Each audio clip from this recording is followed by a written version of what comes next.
Reel world के मुआजिज दोस्तों, मैं माजिद मलिक और आप तमाम देखने और सुनने वालों को अस्सलाम वालेकुम। नाज़रीन, आप में से बहुत सारे लोगों ने 2019 और उसके बाद 2021 में रिलीज होने वाली फिल्म एक्वामैन जरूर देख रखी होगी। इस फिल्म में दिखाया गया है कि एक ख्याली सल्तनत जिसका नाम एटलांटिस था, वो कभी पूरी जमीन पर राज किया करती थी। एटलांटिस का ये अफसानवी ख्याल इस फिल्म में पहली बार पेश नहीं किया गया।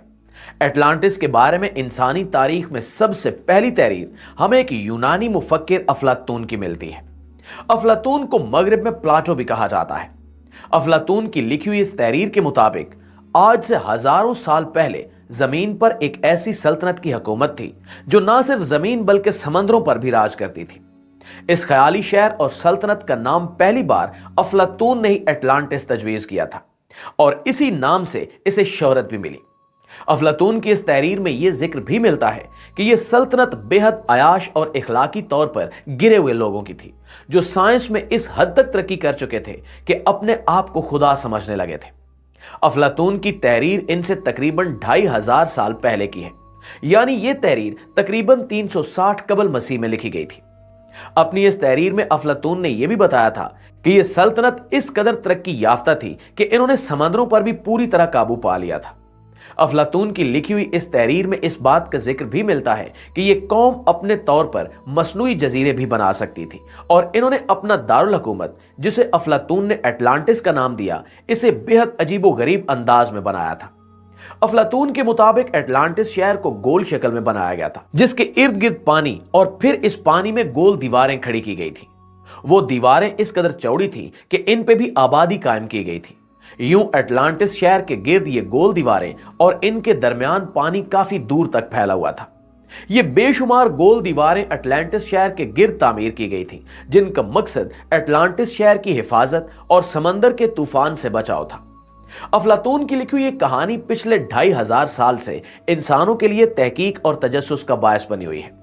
अगर वाकई में कोई इतनी तरक्की याफ्ता तहजीब मौजूद थी तो आज हमें इसका निशान क्यों नहीं मिलता। अफलातून ने अपनी तहरीर में इस बात का जिक्र भी किया है कि यह पूरी की पूरी सल्तनत आज से 11,000 साल पहले आने वाले एक बहुत बड़े सुनामी में तबाह बर्बाद हो गई थी और यह सारे का सारा शहर समंदर में डूब गया था। प्यारे दोस्तों, हाल ही में समंदर पर तहकीक करने वाले साइंसदानों ने एक ऐसी दरियाफ्त की है कि जिससे पूरी दुनिया में यह शोर मच गया है कि यह दरियाफ्त दरअसल उसी गुमशुदा शहर एटलांटिस की है। एटलांटिस शहर कैसा बना हुआ था और जमीन और समंदर के अंदर इनकी रिहाइश कैसे हुआ करती थी, आज की इस वीडियो में हम इसी पर तफसीली बातचीत करेंगे। और इस सब को समझने के लिए आप एक्वामैन फिल्म भी देख सकते हैं। अलबत्ता अफलातून की लिखी हुई तहरीर के मुताबिक एटलांटिस शहर के बाशिंदे आधे इंसान थे और आधे खुदा थे। जाहिर सी बात है कि यह तहरीर और तारीख एक बुत प्रस्त की लिखी हुई है और उसने उस जमाने में टेक्नोलॉजी को खुदा होने से ताबीर कर दिया था। अफलातून की लिखी हुई तहरीर के मुताबिक ये लोग समंदर के अंदर भी बिल्कुल ऐसे ही रह सकते थे जैसे आम इंसान जमीन के ऊपर रहा करते हैं। इसी ख्याल को एक्वामैन फिल्म में भी दिखाया गया है। प्यारे दोस्तों, जापान के एक जजीरे यूनागोनी के साहिल से कुछ दूर समंदर पर रिसर्च करने वाले कुछ मुहक्किकीन को एक जगह पर कुछ शक हुआ तो उन्होंने जेरे समंदर जायजा लेने के लिए एक गोताखोर को भेजा। उस जजीरे के गिर्द मौजूद समंदर निहायत तूफानी है और वहां बहुत खूनखार किस्म की हैमर हेड शार्क्स भी पाई जाती हैं। इन तमाम खतरों के बावजूद एक बहादुर गोताखोर नीचे जाने को तैयार हो ही गया। जब यह गोताखोर समंदर की तह में पहुंचा तो इसने एक बड़ी अजीबो गरीब चीज देखी। पहली नजर में तो इस गोताखोर को लगा कि शायद यह समंदर के अंदर कोई छोटा सा पहाड़ है, लेकिन जब वो गोताखोर उसके नजदीक गया तो उसने देखा कि वहां पर पत्थरों की बड़ी बड़ी सीढ़ियां बनी हुई हैं और इन सीढ़ियों को देखकर वो गोताखोर बेहद हैरान हुआ। उसने उस पहाड़ के गिर्द चक्कर लगाया। पहाड़ के गिर्द चक्कर लगाने के दौरान उसने देखा कि पहाड़ के चारों तरफ ऐसी सीढ़ियां हैं और अगर इन सीढ़ियों से ऊपर जाया जाए तो तकरीबन 9 मंजिला इमारत की ऊंचाई के बराबर जाकर वो सीढ़ियां एक फ्लैट किस्म की छतनुमा जगह पर जाकर खत्म हो जाती हैं। वो गोताखोर वापस आया और उसने वहां मौजूद मुहक्किकीन को जो कुछ देखा था वो बताया तो वो सब हैरान रह गए।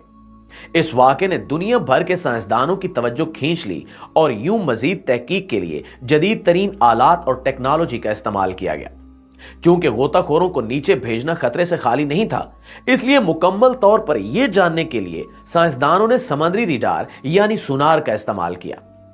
सुनार एक ऐसा रेडार है जो आवाज की लहरों के पानी में किसी चीज से टकराकर वापस पलटने वाली लहरों को महसूस करता है और फिर इनकी मदद से किसी चीज की तस्वीर बनाई जाती है। इसी टेक्नोलॉजी को अल्ट्रासाउंड में भी इस्तेमाल किया जाता है। साइंसदानों ने यूनागोनी जजीरे के आसपास के सारे इलाके का सुनार मैप बनाया और फिर पूरी एहतियात के साथ बड़े बड़े जहाजों में सुनार फिट करके इस पूरे इलाके का नक्शा बना लिया। जब इन नक्शों को 3D मॉडल्स में कन्वर्ट किया गया तो साइंसदान हैरान रह गए। यह दरअसल एक बहुत बड़ा किला नुमा महल था जो पहाड़ की शक्ल में तामीर किया गया था। सुनार की मदद से इस किले नुमा महल में बेशुमार खुफिया सुरंगों की भी निशानदेही हुई। यही नहीं बल्कि मजीद गहराई के साथ जायजा लेने पर यह भी मालूम हुआ कि इन सीढ़ियों पर तकरीबन एक इंसानी कद काट के बराबर आजकल की एक मंजिल के बराबर ऊंची जगह छोड़कर जगह जगह टेरेस भी बने हुए थे। ये टेरेस इतने वसीओ अरीज थे कि वहां पर ना सिर्फ दर्जनों लोग आराम कर सकते थे बल्कि इन टेरेसेस पर छोटे छोटे मुसल्लस की शक्ल के स्विमिंग पूल भी बने हुए थे। ये सब शवाहिद इस बात की जानिब इशारा कर रहे थे कि समंदर के अंदर जमीन से इस कदर दूर मौजूद ये पहाड़ दरअसल कोई पहाड़ नहीं बल्कि एक वसीओ अरीज महल है जो किसी न किसी इंसानी तहजीब का ही बनाया हुआ है। जब सुनार मैपिंग के जरिए हासिल होने वाली 3D मॉडल्स पे साइंसदानों को पूरा यकीन हो गया कि नीचे मौजूद ये कदीम आसार दरअसल किसी इंसानी तहजीब के ही हैं, तो इन्होंने अब प्रोफेशनल गोताखोरों की एक पूरी टीम को नीचे भेजा और वहां से मुख्तलिफ सैंपल्स इकट्ठे किए गए। सुनार मैपिंग के जरिए मालूम होने वाली खुफिया सुरंगों के अंदर भी पूरे इंतजामात के साथ गोताखोर भेजे गए और इन्होंने अंदर से काफी चीजें इकट्ठी की। वहां से मिलने वाले शवाहिद की जब कार्बन डेटिंग की गई यानी उनकी उम्र मालूम की गई तो मालूम हुआ कि ये पत्थर और इनमें इस्तेमाल होने वाले मसाला जात कम से कम 10 से 15 हजार साल पुराने हैं। इस तहकीक पे पूरी दुनिया में शोर मच गया और आज भी समंदर के अंदर मौजूद इन आसार कदीमा को जापान का एटलांटिस कहा जाता है। अलबत्ता उस पहाड़ नुमा महल के इर्द गिर्द पानी की वो गोल दीवारें और उनके अंदर बनी हुई पत्थर की वो फसीलें नहीं मिली जिनका जिक्र अफलातून ने अपनी तहरीर में किया हुआ है। ये पहाड़ नुमा महल जिसे साइंसदानों ने पहले यह समझा कि ये छोटे छोटे पत्थरों को जोड़कर बनाया गया होगा, वो भी अपने आप में एक बेहद बड़ा अजूबा है। गोताखोरों के जरिए जब इंच इंच की तस्वीरें उतारी गई तो साइंसदान ये देखकर हैरान रह गए कि ये पूरे का पूरा महल दरअसल वाकई में एक बहुत बड़ा पथरीला पहाड़ था जिसे बेहद महारत और कारीगरी के साथ तराश कर एक महल की शक्ल दी गई थी। इस पूरे पहाड़ में कहीं भी कोई ऐसा जोड़ नहीं था जिससे यह कहा जा सकता हो कि यह महल किसी पत्थर या ईंट की मदद से बनाया गया है। साइंसदान ये देखकर भी हैरान रह गए कि आज से हजारों साल पहले कोई तहजीब इस कदर तरक्की याफ्ता कैसे हो सकती है कि वो एक पूरे पहाड़ को इस कदर बेहतरीन अंदाज में तराशे कि उसे एक शाहाना महल की शक्ल भी दे दे। इससे भी ज्यादा हैरत की बात यह थी कि यह पहाड़ किसी मिस्री एहराम की शक्ल में तराशा गया था। फर्क सिर्फ यह है कि मिस्री एहरामों के बरक्स ये पहाड़ अंदर से बेशुमार कमरों और सुरंगों पर मुश्तमिल है और किसी महल जैसा ही नजर आता है। ये सब के सब आसार इसी बात की जानिब इशारा कर रहे हैं कि ये तमाम के तमाम आसार दरअसल किसी बेहद तरक्की याफ्ता तहजीब के हैं जो वाकई किसी बड़े समुद्री तूफान का शिकार होकर हमेशा हमेशा के लिए गर्क हो गई। इन चीजों के अलावा वहां पर किसी भी किस्म की कोई इंसानी बाक़ियात नहीं मिली, क्योंकि जाहिर सी बात है कि हजारों साल से पानी में डूबे हुए मोहल्लात में कोई इंसानी हड्डी भी नहीं बच सकती थी।